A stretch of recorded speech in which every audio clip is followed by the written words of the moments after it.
Part 22 of Oak Trees Could Talk.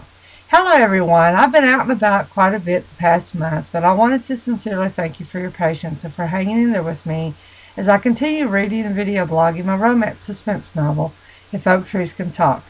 We will pick up in Chapter 12, No Place Like Home. Suddenly the boys came running around from the side porch and frightened her. "What are you doing, Mama? Are you going in or not?" Dylan asked, as he walked over and lifted up a potted plant to find the house key placed underneath. "Yes, sweetie, I was just having some wonderful memories," Amelia whispered. "We have always loved it here too, Mom. We miss being here. Can we just come over sometime to hang out like we used to?" Rob asked. "Well, I don't know why we couldn't. After all, this house is like a member of the family. It needs to have life in it." Amelia stated with a smile. "Now let's get in here and get what Grandma needs for her picnic." "Grandma's having a picnic?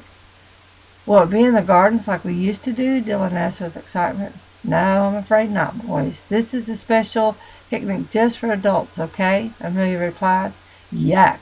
It's one of those kinds of picnics. Don't worry, we don't ever want to go to that kind of stuff anyway," Rob said with a wrinkled up look on his face. As the three walked, they moved forward through the door of Amelia's childhood home. Everything was neatly in its place, just as it was when Henry and Helen left, but the house never felt the same. It never smelled the same either. Before Helen's accident, the home always seemed so warm and inviting and smelled of wonderful scents of fresh baked goods. Helen loved to cook and bake for not only her own family, but she was always fixing meals or baking breads, cakes, pies, or other delectable sweets to take to neighbors, shut-ins, or even the residents at Glenview Residential Home for the Elderly. It was ironic that she herself became one of those residents. When her parents were well, Amelia brought the boys over every day to see their grandparents. Henry would take the boys outside into the garage, or down by the creek, or down by the oak tree. He was always telling them funny stories and helping them to become who they were going to grow up to be. Helen, of course, always spoiled the boys rotten. She always had fresh baked muffins or cookies with hot cocoa, loaded either in marshmallows or with whipped cream, with cherries on top. Helen would have the cups ready, the hot cocoa made, and waiting for the boys when they came through the door. No greater parents or life could Amelia have asked for. "Man, there it is!" Dylan let out a shout. "There what is?" Rob asked his brother. "That pocket knife that Gramps gave me. I've looked all over the place for it. I remember now that Gramps said that he would sharpen it up for me. He always said that a dull knife was actually more dangerous than a sharp knife. He was going to sharpen it so that he could teach us how to carve. Gramps always taught us things like that. I sure do miss his yard trips." "What are yard trips?" Amelia asked. "They were trips that Gramps would take us on, and we would explore. We never came into the yard that we never learned something new. One time, he showed us this big old worm moving through the grass. He said that you could tell if there was going to be a good or bad winter by the color of those worms," Dylan says he opened and shut his pocket knife. He checked to see how sharp it was by seeing if it would shave the hairs on his arm. "Woolly worms, that's what he called them. He said they were woolly worms," Rob joined in. "I remember that woolly worm he showed us was browner than it was black, and he said that the winter wasn't going to be bad. He told us if the worm would have been blacker than brown, that we could expect a bad winter.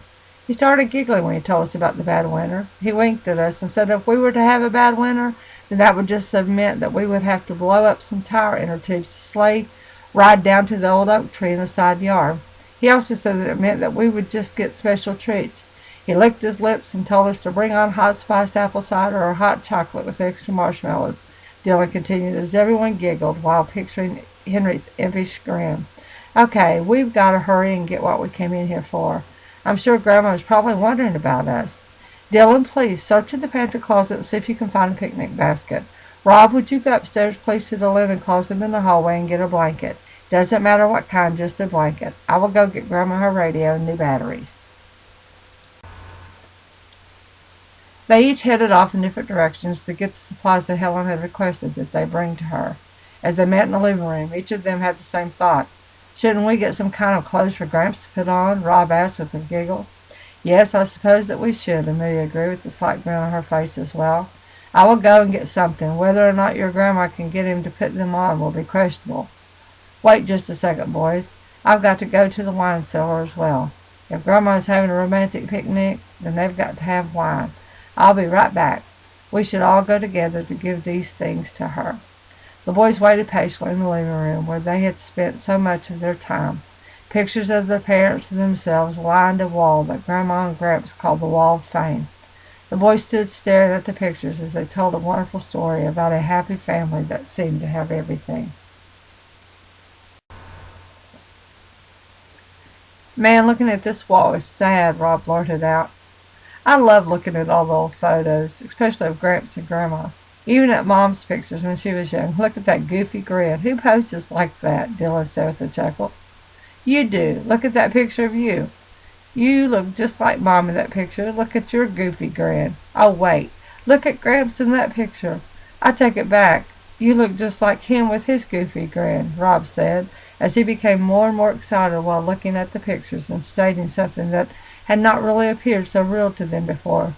"Goodness, if we look like Gramps when we are young—" "Don't even say it," Dylan ordered. "Don't even say it." Suddenly their humorous revelation of their family portraits was interrupted when their mom walked back into the room.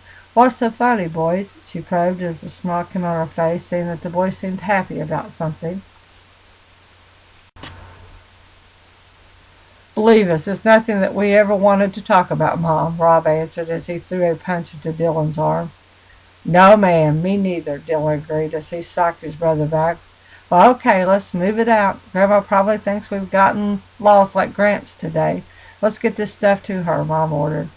"Just leave the door. We will come back up here and get it later," she continued as she walked toward the front door. Thanks again for reading along or tuning in each week to If Oak Trees Could Talk. If you would like more information on how to purchase your copy of If Oak Trees Could Talk or any of my other books, please go to my author page. Never miss a week of hearing or reading along to If Oak Trees Could Talk. Please go to my blog, as every week is listed in the archives. You can also find my story published in the Lakeview Times. As always, I would love to hear from you. If you have recently begun reading along or have found my video blogs and would want to hear the entire story, please subscribe to my YouTube videos. Thanks for all of the new followers, comments, and likes. They really encourage me to continue sharing each week. Until next time, I hope you have an awesome week.